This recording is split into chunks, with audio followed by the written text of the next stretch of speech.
I love you.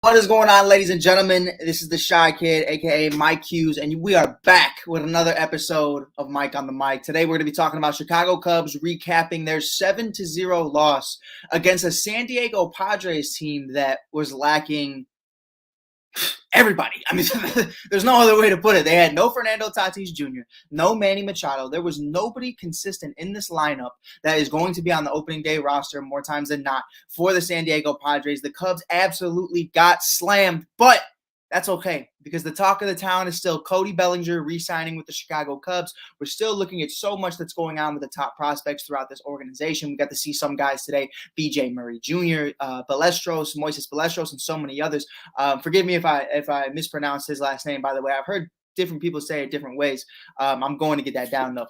But with that being said, let's get into it. Talking about the game, you start off and you have Javier Assad come in. And Javier Assad, who a lot of people have felt a mixed emotions about, kind of like an Adbert Alzolay before he found his closer role in the bullpen. Some people feel like Javier Assad is kind of that Alec Mills to the Chicago Cubs of 2024, if that makes sense. He's a guy who can come out of the pen. He's a guy who can eat some innings. He's a guy who can start from here and there, bump starts. Guys who are going to start the first 2 innings, and then you have Drew Smyly finish the next 4. There's a lot of different ways you can view a Javier Assad, but today, none of those things were the word. The word was basura. The word was trash. It was absolutely horrible for Javier Assad on the bump today in his first start in spring training. Game number 3, gives up 3 runs in the first inning. He pitches 1.1 innings pitched and finishes the game with a 13.50 ERA. Now, obviously, this is the first game, so no one's sitting up here thinking too seriously or too deep into this, but I will say this. Guys like Ben Brown looked a lot better. Guys like Caleb Killian looked fantastic in the opener for the Chicago Cubs against the White Sox. So it's going to be interesting. We look at the last rotation spot, maybe even a 6th spot to fill in from here and there and rotate from Iowa to Wrigley Field. Those are going to be guys like Caleb Killian, Hayden Wesneski, Ben Brown, maybe even a Cade Horton, depending on how things go. And Javier Assad's in that list of names of guys who really haven't found a role within the rotation yet within the bullpen. So it's going to be interesting to see what happens with him. That was my first takeaway, was I wasn't impressed whatsoever by Javier Assad today. And that's okay. It's just day one for him. But we definitely need to see that really elevate if he's going to make the 40-man roster. Otherwise, I could see him starting the year in AAA. That's just being completely honest. Number 2, we're going to get into it. Nico Hoerner and Dansby Swanson and Yan Gomes made their appearances today, which was absolutely incredible to see. Nico wasn't perfect defensively, but obviously he's getting his feet back under him, coming off a Gold Glove year in 2023 between him and Dansby Swanson, and Ian Happ. But you know what I mean? So you look at that and you say, okay, we got the guys back. We're starting to feel it. We're starting to get our mojo back. The big guns are here. You thought, before the game, I even went on live. We did a pregame show. I said, if you're a betting man, I would say to bet on the Cubs to win this game. But that's the beauty of baseball, I guess. And that's exactly why I'm not a betting man, because they got absolutely slaughtered, which was horrible. But you would think with Swanson and Gomes and Nico and everybody else in this lineup that they would be able to go after a lineup that honestly didn't have a lot going for them today. I mean, it was a mixed emotions of what the Cubs were able to do today. It wasn't much offensively, but we did see some small defensive spots, especially from the next guy we're going to be talking about in a couple minutes. But there really wasn't much to go off of. I think at the end of the day, you have to look at it for what it is and understand that, we can't take this too seriously. Now, Velasquez obviously finished this game with a 0.0 ERA. And I even went into this saying, who's Velasquez? You know what I mean? It's compared to a Nico Hoerner, Dansby Swanson, this really shouldn't be the conversation. And I think that's one of the bigger issues for me right now is trying to find out what's going on for the Cubs, trying to find out how they're going to continue to swing their momentum into a positive direction. Now they're still 2-1 in spring training, so let's not get it twisted.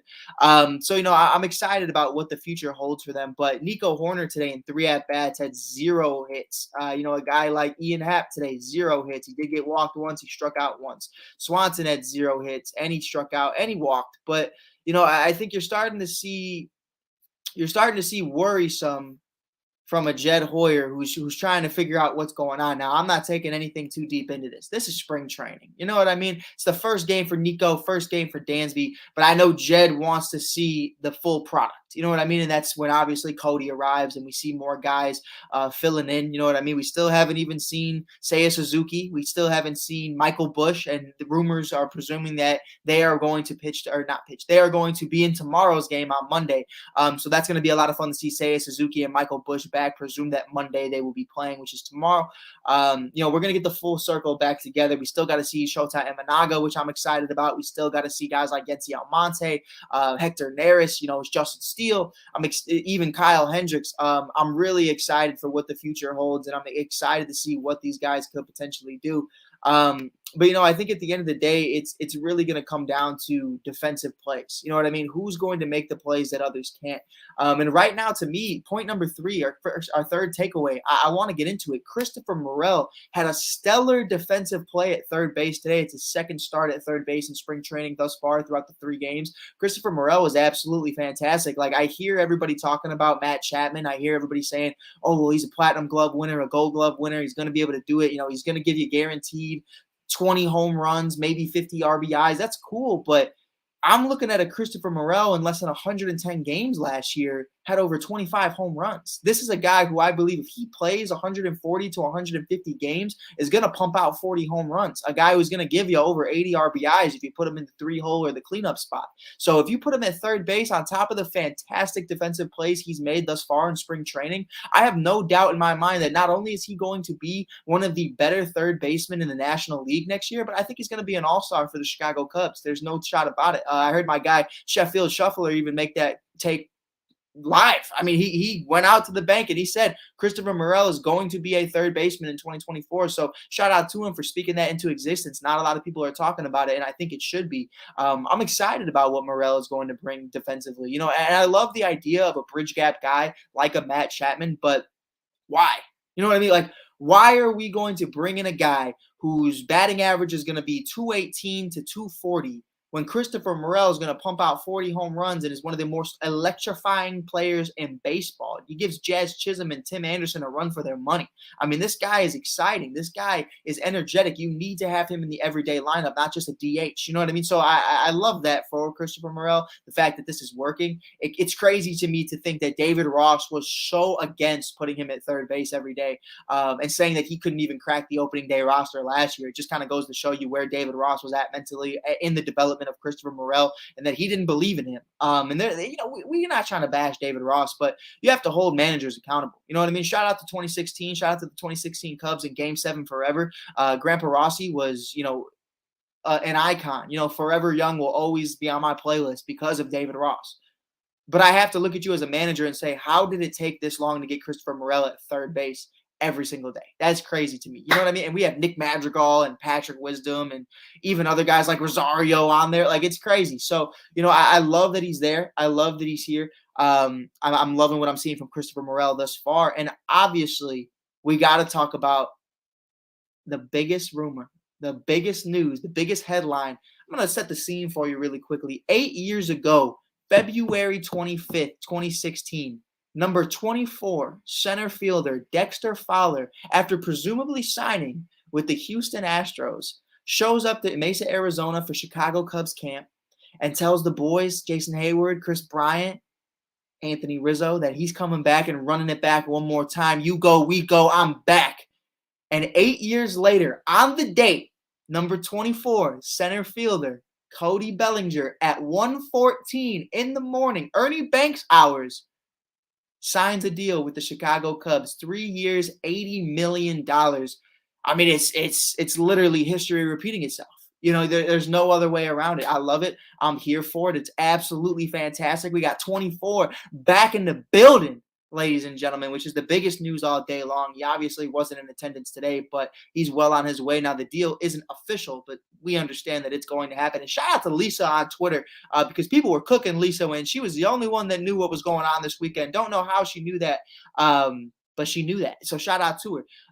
But yeah, man, I think there's so much going on right now, especially with Cody Bellinger. Obviously, I think there's going to be a situation towards the end of spring training where you have to make a decision. You know what I mean? With Cody being brought back, I think you need to sit up here today and say what's going to happen to either Michael Busch or Matt Mervis, and then what happens between Mike Tauchman and Pete Crow Armstrong. One of those, a couple of those guys are going to start the year in AAA Iowa, and a couple of those guys are going to be on the bench for the Chicago Cubs because Cody's back in the lineup. Now, I would presume that as of right now, it's Michael Busch at first base every single day, and Cody Bellinger is going to be in center field. The only reason I really feel that way is because of how they went about it last year. They were willing to try Eric Hosmer, Matt Mervis, who was it, Trey Mancini, all these different guys at first base before giving it to Belly and putting Tauchman in center. Now, obviously, they didn't know what Tauchman was going to be, the summer of Mike Tauchman, the Palatine Pounder, at that time in the beginning of the season, but I think it's going to be interesting to see how they go about it this time. You have a Matt Mervis, you have a Michael Busch, who both are phenomenal at the AAA level. But in the majors, in their small sample size with the Dodgers and the Cubs in 2023, they were both inadequate and they were both subpar, to say the least. So, and it's small sample size, of course. They could both go crazy this year. Who knows? David Ross was giving Matt Mervis inconsistent playing time between Eric Hosmer and Trey Mancini. And obviously, you have a guy like Michael Busch who's blocked by a Freddie Freeman and a Mookie Betts and a Justin Turner for all those years. So, who really knows what's going to happen? But I definitely think one of those guys is going to get the short end of the stick, unfortunately. So, we're going to have to keep an eye on that. And as it pertains to Pete Crow Armstrong, he's very vocal about the importance of having Cody Bellinger back in the lineup, back in the organization, how big it was for him to have him in September last year, kind of showing him the ropes of an everyday center fielder. But at the end of the day, I want to see Pete have success as well. Pete didn't have a hit today once again. Offensively, you just haven't seen him take that stride as an everyday center fielder. You know what I mean? Cody out here batting 300 with 26 home runs and 20 stolen bases. He's the guy you want in center field every day. He's the guy you want in the cleanup spot. So, we want that out of Pete. We would love that. He's top 16 in all of MLB's pipeline.